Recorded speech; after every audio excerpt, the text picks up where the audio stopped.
Also coming up, the Prime Minister Malcolm Turnbull will join me live in the studio. But first, irresponsible lending by the banks is one of the hot issues expected to be put under the spotlight by the Royal Commission sitting in Melbourne tomorrow. So-called fraudulent and unaffordable home loans will be the focus, and also probably the prevalence of interest-only loans. Consumer advocates warn about growing mortgage stress and the looming fallout from the wave of interest-only lending. Claire Moody in Perth found a case that more than proves the point. Hi, Linda. Claire, is it? Yeah, hi. Nice How are you to going? meet you. Pretty stressed, I'm afraid. Oh, yeah, things are dear. a bit tough. What's been going on? What's the latest? More letters from the bank and more money. Everybody wants money. At 71, Linda Schmidt should be enjoying retirement. But for the past 2 years, she's been fighting the banks. Yeah, I'm pretty angry about it all, really. And it's quite humiliating as well, because I've always paid my bills on time and I've never been like this before. In total, the Perth-based nurse owes about $3.7 million to half a dozen lenders. The loans cover her own home and not one, but 11 investment properties around Western Australia. But some of them are now in arrears and she's being swamped with demands. I feel like I'm a punch bag. So every day something comes in and I need to deal with it. She still works full-time in nursing. She has to service all the loans she took out to try to create a passive income. The whole idea was to try and have an income that wasn't reliant on nursing or, you know. Instead, you're still working at... Instead, I'm still... Yeah, that's right, yep. Full-time? Yep. Deal of the day. There is a deal of the day that comes along that should make you $1 million at least once a week.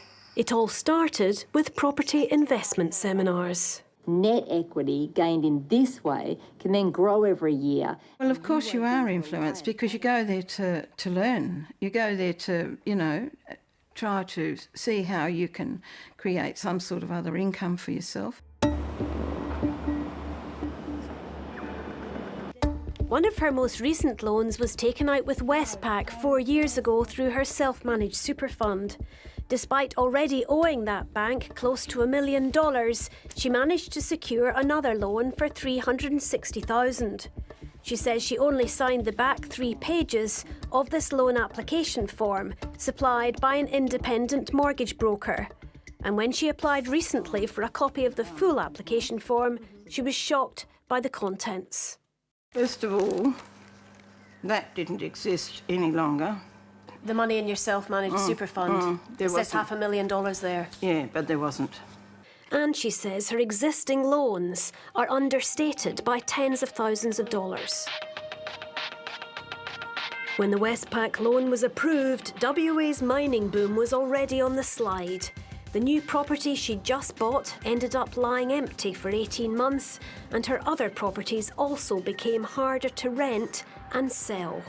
Can you see now that this plan was unrealistic? Oh, absolutely, but I relied upon the banks to work this out.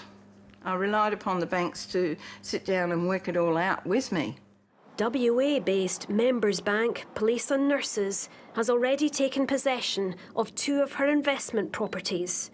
What do you think's going to happen here? Oh, P&N just want to boot me out. While she's now at risk of losing her home as well, that's on hold while the Financial Ombudsman investigates her case. So how does a woman in her senior years on a nurse's salary manage to get loans totalling more than $3 million? Well, 730 contacted all the banks and lenders involved and none would comment on Linda Schmidt's case because of confidentiality reasons. We did receive statements from Westpac, P&N, MeBank and FirstMac. Westpac says it's been in touch with Linda to offer hardship assistance and support and that it takes its responsible lending obligations very seriously. And the WA Members Bank, P&N, echoed that and added that it fully supports the Financial Ombudsman's investigation into her case. I can't comment on the specific details of this case, but banks do take the responsible lending obligations very seriously. We also would counsel borrowers, though, to be prudent in their borrowings and not to bite off more than they can chew. From a cottage in WA's Wheatbelt, veteran consumer advocate Denise Braley is taking on the banks on behalf of disgruntled borrowers like Linda Schmidt. She claims many of Linda's loans were unaffordable. They were using projected rentals to suggest she may afford it, but there was huge risks which were not explained to her at that time and ought to have been. Don't borrowers have to take responsibility for their own financial decisions instead of, blaming the banks? Well, people come from all walks of life. Linda is a nurse. That doesn't mean she's experienced in finances and how to rearrange her finances. It's unlikely that even without Western Australia's property downturn that Linda would have been able to keep all of her properties. Most of her loans were interest only, and that's a concern for analyst Martin North. He expects the rise of interest-only lending and its risks will be explored at the Royal Commission. He predicts the damage will peak in the next couple of years as loans switch to principal and interest, making the repayments unaffordable for many households. The greatest proportion, well over 35% of loans are in New South Wales, but we've also got them in other states too. So, for example, there's about 12.5% of them over in the West. And nationally, that's 150,000 households who are going to be impacted by these loan resets. And that's probably a conservative estimate. Have I got 500 somewhere? Is there $500,000? The fallout from the crackdown by banks on interest-only loans, he believes, will be dramatic as borrowers desperately try to offload investment properties they can no longer afford. 620 if you like. My central case for the next 12 to 18 months is we're going to see a 10 to 15% drop in property prices directly as a result of this. And it's analogous, in my view, to the sorts of things that were going on in the US prior to the GFC in 2005 and 2006. So you could argue that this is our version of pre-GFC territory. In the meantime, Denise Braley is trying to negotiate with the banks involved to limit the impact on Linda Schmidt. Why should people at home watching this have sympathy for borrowers like Linda Schmidt?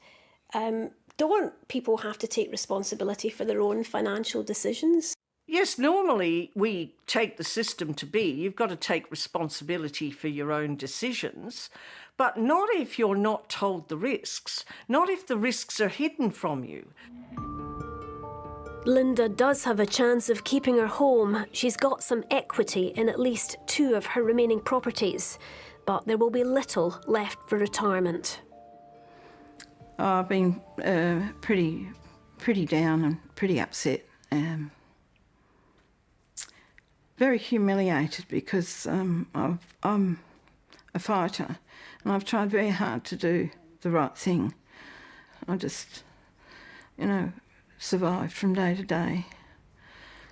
So, black dog trotting around behind me. So, it's been enormously difficult. Claire Moody with that report, and you can read statements from 4 of the lenders that granted loans to Linda Schmidt on our website shortly.